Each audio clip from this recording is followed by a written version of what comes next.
Hi all, welcome to my class. അപ്പോൾ നമ്മൾ ഇന്നത്തെ ക്ലാസ്സിൽ ഡിസ്കസ് ചെയ്യാൻ പോകുന്നത് മഹാസമുദ്രങ്ങൾ എന്ന ടോപ്പിക്കിനെ റിലേറ്റ് ചെയ്തിട്ടാണ്. നമ്മുടെ വീഡിയോയിലേക്ക് കടക്കുന്നതിന് മുന്നേ ചാനൽ ആരെങ്കിലും ആദ്യമായിട്ട് കാണുന്നുണ്ടെങ്കിൽ നമ്മളെ ഒന്ന് സബ്സ്ക്രൈബ് ചെയ്ത് സപ്പോർട്ട് ചെയ്ത് തരണം കേട്ടോ. അപ്പോൾ നമുക്ക് മഹാസമുദ്രങ്ങളെ പറ്റി ഡീറ്റെയിൽ ആയിട്ട് പഠിക്കാം. അപ്പോൾ നമ്മൾ ആദ്യത്തെ സമുദ്രത്തെ പറ്റി നോക്കാം. അതിനു മുന്നേ ഒരു കാര്യം പറയാനുള്ളത് എന്ന് വെച്ചാൽ ഇത് പഠിക്കാനായിട്ടൊരു കോഡുണ്ട്, പൈസ. നമുക്ക് നമ്മൾ പഠിക്കുന്ന സമുദ്രങ്ങളുടെ പേര് ഓർമ്മിച്ച് വെക്കാനായിട്ടൊരു കോഡുണ്ട്, PAISA. അപ്പോൾ നമുക്ക് പഠിക്കുന്നുണ്ടെങ്കിൽ അത് നിങ്ങൾക്ക് യൂസ് ചെയ്യാം. ഓക്കെ, അപ്പോൾ നമ്മൾ ഫസ്റ്റത്തെ പസഫിക് സമുദ്രത്തെ പറ്റി നോക്കാം. ഏറ്റവും വലിയ സമുദ്രമാണ് പസഫിക് സമുദ്രം. ഇതിൻ്റെ ഷേപ്പ് എന്ന് പറയുന്നത് ത്രികോണാകൃതിയാണ്. അതേപോലെ പസഫിക് സമുദ്രത്തിന് ആ പേര് നൽകിയത് മഗല്ലനാണ് കേട്ടോ. അപ്പോൾ ആ 3 പോയിന്റ് നോട്ട് ചെയ്ത് വെക്കുക. ഏറ്റവും കൂടുതൽ ദ്വീപുകൾ സ്ഥിതി ചെയ്യുന്ന സമുദ്രം ഏതാണെന്ന് ചോദിച്ചാലും പസഫിക് ആണ്. റിംഗ് ഓഫ് ഫയർ, ഏറ്റവും കൂടുതൽ അഗ്നിപർവ്വത സ്ഫോടനങ്ങൾ ഉണ്ടാകുന്ന മേഖല സ്ഥിതി ചെയ്യുന്ന സമുദ്രം ഏതാണെന്ന് ചോദിച്ചാലും എന്തുതന്നെയാണ്? പസഫിക് സമുദ്രമാണ്. റിംഗ് ഓഫ് ഫയർ നോട്ട് ചെയ്ത് വെക്കുക കേട്ടോ. അതേപോലെ തന്നെ ഏറ്റവും വലിയ സമുദ്രമാണെന്ന് പറഞ്ഞു. അതിനാൽ തന്നെ ഏറ്റവും കൂടുതൽ ദ്വീപുകൾ സ്ഥിതി ചെയ്യുന്ന സമുദ്രവും എന്ത് തന്നെയാണ്? പസഫിക് സമുദ്രമാണ് കേട്ടോ. ഓക്കെ, അപ്പോൾ ലോകത്തിലെ ഏറ്റവും വലിയ അഗ്നിപർവ്വതം താമു മാസിഫ് സ്ഥിതി ചെയ്യുന്നത് സമുദ്രം ഏതാണെന്ന് ചോദിച്ചാൽ അതും ഏതാണ്? പസഫിക് സമുദ്രമാണ്. പോരാത്തതിന് ഹവായി ദ്വീപ്, ഈസ്റ്റർ ദ്വീപ് എന്നിവ സ്ഥിതി ചെയ്യുന്നതും എവിടെയാണ്? പസഫിക് സമുദ്രത്തിലാണ്. ഹവായി ദ്വീപ്, ഈസ്റ്റർ ദ്വീപ് എല്ലാം സ്ഥിതി ചെയ്യുന്നത് കേട്ടോ. അതുപോലെ തന്നെ നോട്ട് ചെയ്യേണ്ട ഒരു പോയിന്റാണ്, ലോകത്തിലെ ഏറ്റവും വലിയ അഗ്നിപർവ്വതം അതേതാണെന്നുള്ള പേര്, താമു മാസിഫ് എന്നുള്ള പേരും നോട്ട് ചെയ്ത് വെക്കുക. സ്ഥിതി ചെയ്യുന്നത് എവിടെയാണ്? പസഫിക് സമുദ്രത്തിൽ കേട്ടോ. അടുത്തത് നമുക്ക് പഠിക്കാനുള്ളത് അറ്റ്ലാന്റിക് സമുദ്രമാണ്. അത് പസഫിക് പറഞ്ഞപ്പോൾ ത്രികോണാകൃതി എന്ന് പറഞ്ഞിരുന്നു. അപ്പോൾ അറ്റ്ലാന്റിക്കിൻ്റെ ആകൃതി എന്ന് പറയുന്നത് എസ് ആണ്. എസ് ആകൃതിയിൽ കാണപ്പെടുന്നു. ഏറ്റവും ആഴം കൂടിയ ഭാഗം പ്യൂട്ടോറിക്ക ഗർത്തം. ഏറ്റവും ആഴം കൂടിയ ഭാഗം ഏതാണ്? പ്യൂട്ടോറിക്ക ഗർത്തം. അതേപോലെ ഇമ്പോർട്ടൻ്റ് ആണ്, ഏതാണ് ആകൃതി? എസ് ആകൃതിയിൽ കാണപ്പെടുന്ന സമുദ്രം അറ്റ്ലാന്റിക് സമുദ്രം. ഒരു ക്വസ്റ്റ്യൻ ആണ് കേട്ടോ. എസ് ആകൃതിയിൽ പഠിച്ചു പോവുക. എസ് ആകൃതിയിൽ കാണപ്പെടുന്നു. ആമസോൺ നദി പതിക്കുന്ന സമുദ്രവും ഇത് തന്നെയാണ്. ബർമുഡ ട്രയാങ്കിൾ സ്ഥിതി ചെയ്യുന്ന സമുദ്രവും ഏത് തന്നെയാണ്? ഇത് തന്നെയാണ്. പിന്നെ ഫേമസ് ആയിട്ടുള്ള ടൈറ്റാനിക് ദുരന്തം 1912 ഏത് വർഷമാണ്? ആ വർഷം പഠിച്ചു വെക്കുക. നടന്ന സമുദ്രം ഏതാണെന്ന് ചോദിച്ചാലും ഇത് തന്നെയാണ് കേട്ടോ. ഓക്കെ, ഏതൊക്കെയാണ് പോയിന്റ്? ആമസോൺ നദി പതിക്കുന്ന സമുദ്രം, ബർമുഡ ട്രയാങ്കിൾ സ്ഥിതി ചെയ്യുന്ന സമുദ്രം, ടൈറ്റാനിക് ദുരന്തം നടന്ന സമുദ്രം. നടന്ന വർഷം 1912 കേട്ടോ. ഓക്കെ, അടുത്തത് നമുക്ക് പറയാനുള്ളത് ഇന്ത്യൻ മഹാസമുദ്രത്തെ പറ്റിയാണ്. പ്രാചീന കാലത്ത് രത്നാകര എന്നറിയപ്പെട്ടിരുന്ന സമുദ്രം ഏതാണ്? ഇന്ത്യൻ മഹാസമുദ്രം കേട്ടോ. പ്രാചീന കാലത്ത് രത്നാകര എന്നറിയപ്പെട്ടിരുന്ന സമുദ്രം ഇന്ത്യൻ മഹാസമുദ്രമാണ്. ഏറ്റവും ആഴമുള്ള ഭാഗം വാർട്ടൺ ഗർത്തമാണ് കേട്ടോ. ഏറ്റവും ആഴമുള്ള ഭാഗം വരുന്നത് വാർട്ടൺ ഗർത്തമാണ് കേട്ടോ. ഇന്ത്യൻ മഹാസമുദ്രം പ്രാചീന കാലത്ത് രത്നാകര എന്നറിയപ്പെട്ടിരുന്ന സമുദ്രം ആണ് കേട്ടോ. ഇന്ത്യൻ മഹാസമുദ്രത്തിൽ സ്ഥിതി ചെയ്യുന്ന ഏറ്റവും വലിയ ദ്വീപാണ് Madagascar. Okay, Madagascar, Java, Sumatra എന്നീ ദ്വീപുകളും ഇവിടെ സ്ഥിതി ചെയ്യുന്നുണ്ട് കേട്ടോ. ഓക്കെ, ഇന്ത്യൻ മഹാസമുദ്രത്തിൽ സ്ഥിതി ചെയ്യുന്ന ഏറ്റവും വലിയ ദ്വീപ് ഏതാണ്? മഡഗാസ്കർ. നോട്ട് ചെയ്ത് വെക്കുക, മഡഗാസ്കർ കേട്ടോ. ഓക്കെ, അതേപോലെ തന്നെ ജാവ, സുമാത്ര എന്നീ ദ്വീപുകളും എവിടെയാണ് സ്ഥിതി ചെയ്യുന്നത്? ഇന്ത്യൻ മഹാസമുദ്രത്തിലാണ് സ്ഥിതി ചെയ്യുന്നത്. അതൊരു പോയിന്റ് ആണ് കേട്ടോ. നോട്ട് ചെയ്ത് വയ്ക്കുന്നു. അന്റാർട്ടിക് സമുദ്രം, തുറമുഖങ്ങളില്ലാത്ത സമുദ്രം, ദക്ഷിണ സമുദ്രം എന്നറിയപ്പെടുന്നതൊക്കെ ഏതാണ്? അന്റാർട്ടിക് സമുദ്രമാണ്. അപ്പോൾ ഒരു ക്വസ്റ്റ്യൻ ആണ്, തുറമുഖങ്ങളില്ലാത്ത സമുദ്രം ഏത്? അന്റാർട്ടിക് സമുദ്രം. തുറമുഖങ്ങളില്ലാത്ത സമുദ്രം ഏതാണ്? അന്റാർട്ടിക് സമുദ്രമാണ് കേട്ടോ. അതേപോലെ ദക്ഷിണ സമുദ്രം എന്നറിയപ്പെടുന്നതും ഏത് തന്നെയാണ്? അന്റാർട്ടിക് സമുദ്രമാണ്. 2 പോയിന്റ് ആയിട്ടോ, 2 പോയിന്റ് ആയി നോട്ട് ചെയ്ത് വെക്കുക കേട്ടോ. ദക്ഷിണ സമുദ്രം എന്നറിയപ്പെടുന്നത്. അടുത്തത് ആർട്ടിക് സമുദ്രം, ഏറ്റവും ചെറിയ സമുദ്രം. നമ്മൾ വലിയ സമുദ്രം പസഫിക് ആണെന്ന് പറഞ്ഞിരുന്നു. അങ്ങനെയാണെങ്കിൽ ഏറ്റവും ചെറിയ സമുദ്രമാണ് ആർട്ടിക് സമുദ്രം. ഡി ആകൃതിയിലാണ് കാണപ്പെടുന്നത്. എല്ലാത്തിൻ്റെ ആകൃതി അറിഞ്ഞിരിക്കണം കേട്ടോ. ആഴം കൂടിയ ഭാഗം ഏതാണ്? ആർട്ടിക് ബേസിൽ. ആഴം കൂടിയ ഭാഗം ആർട്ടിക് ബേസിൽ. ഏതാണ് ആകൃതി വരുന്നത്? ഡി ആകൃതി. കഴിഞ്ഞ പ്രാവശ്യം എസ് പറഞ്ഞിരുന്നു, ത്രികോണാകൃതി പറഞ്ഞു. ഇപ്പോൾ പറയാൻ പോണത് ഏതാണ്? ഡി ആകൃതിയിൽ കാണപ്പെടുന്ന സമുദ്രം കേട്ടോ. അടുത്ത കുറച്ച് ക്വസ്റ്റ്യൻസ് ആണ്. ഉണ്ണിയേശു എന്ന അർത്ഥം വരുന്ന ആഗോള പ്രാധാന്യമുള്ള കാലാവസ്ഥ പ്രതിഭാസം എൽ നിനോ കേട്ടോ. അപ്പോൾ ഈ ഒരു പോർഷന് മഹാസമുദ്രങ്ങളെ പറ്റിയിട്ടുള്ള റിലേറ്റ് ചെയ്തിട്ട് നമ്മൾ പറഞ്ഞു. അപ്പോൾ നമ്മൾ ഈ ഒരു സമുദ്രത്തെ പറ്റിയിട്ട് വരുന്ന ക്വസ്റ്റ്യൻസ് ആണ് നോക്കുന്നത്. ഉണ്ണിയേശു എന്ന അർത്ഥം വരുന്ന ആഗോള പ്രാധാന്യമുള്ള കാലാവസ്ഥ പ്രതിഭാസം. ഓക്കെ, ഉത്തരം നോട്ട് ചെയ്ത് വെക്കുക കേട്ടോ. ഇമ്പോർട്ടൻ്റ് ആയിട്ടുള്ള ഒരു ക്വസ്റ്റ്യൻ ആണ്, നോട്ട് ചെയ്ത് വെക്കുക. അടുത്തത് ഒരു ക്വസ്റ്റ്യൻ വരുന്നത്, മാലിദ്വീപ് ഏത് മഹാസമുദ്രത്തിലാണ് സ്ഥിതി ചെയ്യുന്നത്? ഇന്ത്യൻ മഹാസമുദ്രം കേട്ടോ. മാലിദ്വീപ് ഏത് മഹാസമുദ്രത്തിലാണ് സ്ഥിതി ചെയ്യുന്നത്? ഇന്ത്യൻ മഹാസമുദ്രത്തിലാണ് മാലിദ്വീപ് സ്ഥിതി ചെയ്യുന്നത് കേട്ടോ.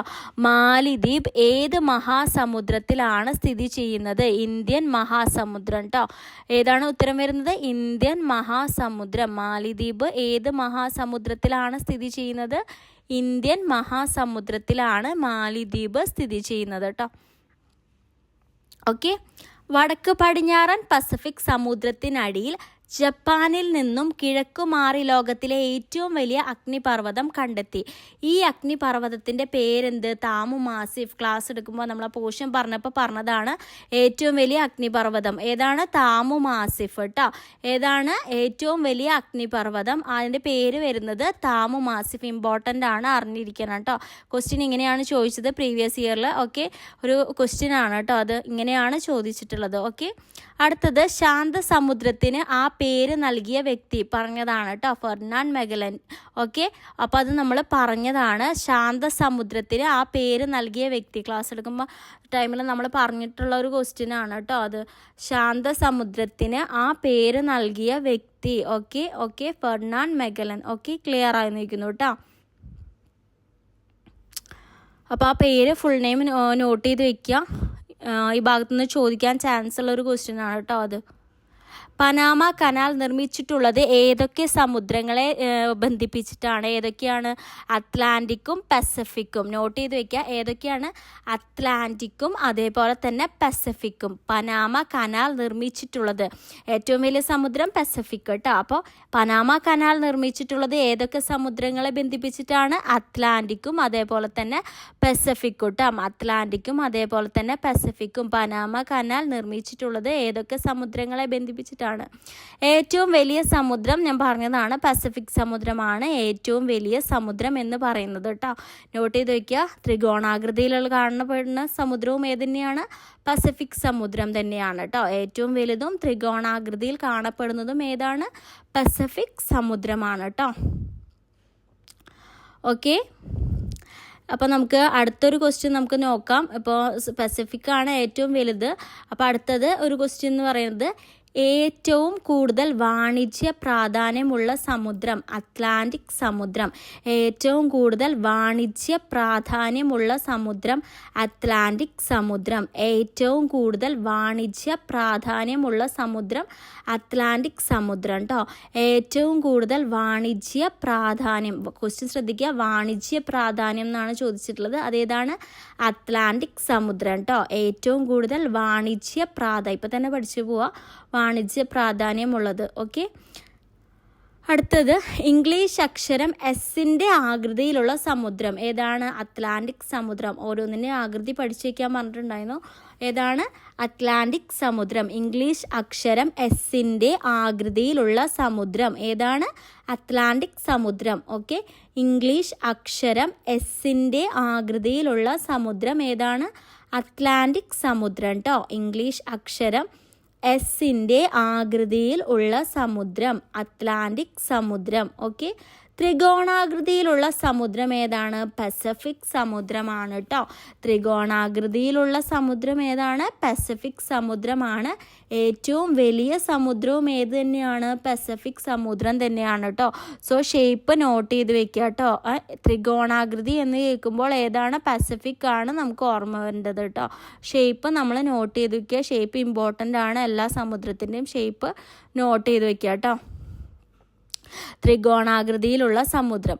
അടുത്ത ചാളക്കടൽ എന്നറിയപ്പെടുന്ന സമുദ്രം അറ്റ്ലാന്റിക് സമുദ്രമാണ്. ചാളക്കടൽ എന്നറിയപ്പെടുന്ന സമുദ്രം നോട്ട് ചെയ്തേക്കുക, അറ്റ്ലാന്റിക് ആണ് കേട്ടോ. അറ്റ്ലാന്റിക് സമുദ്രമാണ് ചാളക്കടൽ എന്നറിയപ്പെടുന്നത്. ഓക്കെ, ചാളക്കടൽ എന്നറിയപ്പെടുന്ന സമുദ്രം അറ്റ്ലാന്റിക് സമുദ്രമാണ് കേട്ടോ. ഓക്കെ, ചാളക്കടൽ എന്നറിയപ്പെടുന്ന സമുദ്രം അറ്റ്ലാന്റിക് സമുദ്രമാണ്. ഓക്കെ, ക്ലിയർ ആയെന്ന് ചോദിക്കുന്നു. ചാളക്കടൽ എന്നറിയപ്പെടുന്ന സമുദ്രം അറ്റ്ലാന്റിക് സമുദ്രം. നോട്ട് ചെയ്തെന്ന് ചോദിക്കുന്നു. ഒരു രാജ്യത്തിൻ്റെ പേരിൽ അറിയപ്പെടുന്ന ഏക സമുദ്രം ഏതാണ്? ഇന്ത്യൻ സമുദ്രം. നമ്മൾ പഠിച്ചതാണല്ലേ, അതിൽ തന്നെ നമ്മുടെ കൺട്രി നെയിമുണ്ട്. സോ ഒരു രാജ്യത്തിൻ്റെ പേരിൽ അറിയപ്പെടുന്ന, ശ്രദ്ധിക്കുക, ഏക സമുദ്രമാണ്. അത് ഏതാണ്? ഇന്ത്യൻ സമുദ്രം കേട്ടോ. ഒരു രാജ്യത്തിൻ്റെ പേരിൽ അറിയപ്പെടുന്ന ഏക സമുദ്രം ഏതാണ്? ഇന്ത്യൻ സമുദ്രമാണ് കേട്ടോ. ഒരു രാജ്യത്തിൻ്റെ പേരിൽ അറിയപ്പെടുന്ന ഏക സമുദ്രം ഏതാണ്? ഇന്ത്യൻ സമുദ്രമാണ് കേട്ടോ.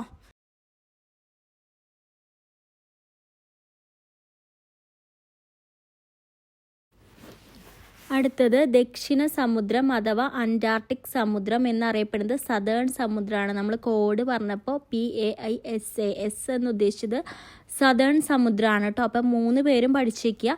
ദക്ഷിണ സമുദ്രം അഥവാ അന്റാർട്ടിക് സമുദ്രം എന്നറിയപ്പെടുന്നത് സതേൺ സമുദ്രമാണ്. എക്സാമിന് ഏത് പേരാണ് ചോദിക്കാന്നറിയില്ല. അപ്പോൾ 3 പേരും അറിഞ്ഞിരിക്കണം കേട്ടോ. ദക്ഷിണ സമുദ്രം, അന്റാർട്ടിക് സമുദ്രം. ഓക്കെ, ഏറ്റവും ചെറിയ സമുദ്രം ആർട്ടിക് സമുദ്രമാണ്. ഏറ്റവും വലുത് എന്താണെന്ന് പറഞ്ഞിരുന്നു? പസഫിക് ആണെന്ന് പറഞ്ഞിരുന്നു. ഏറ്റവും ചെറിയ സമുദ്രം ഏതാണ്? ആർട്ടിക് സമുദ്രമാണ് കേട്ടോ. ഏറ്റവും ചെറിയ സമുദ്രം ആർട്ടിക് സമുദ്രമാണ്. ഏറ്റവും ചെറിയ സമുദ്രമായിട്ട് വരുന്നത് കേട്ടോ. ആർട്ടിക് നോട്ട് ചെയ്തിരിക്കുക. ആർട്ടിക് സമുദ്രമാണ് ഏറ്റവും ചെറിയ സമുദ്രം. ഓക്കെ, ഏറ്റവും ചെറിയ സമുദ്രം ആർട്ടിക് സമുദ്രമാണ് കേട്ടോ. ഏറ്റവും ചെറിയ സമുദ്രം ആർട്ടിക് സമുദ്രമാണ്. ഓക്കെ, അപ്പം അത് നോട്ട് ചെയ്ത് വെക്കുക കേട്ടോ.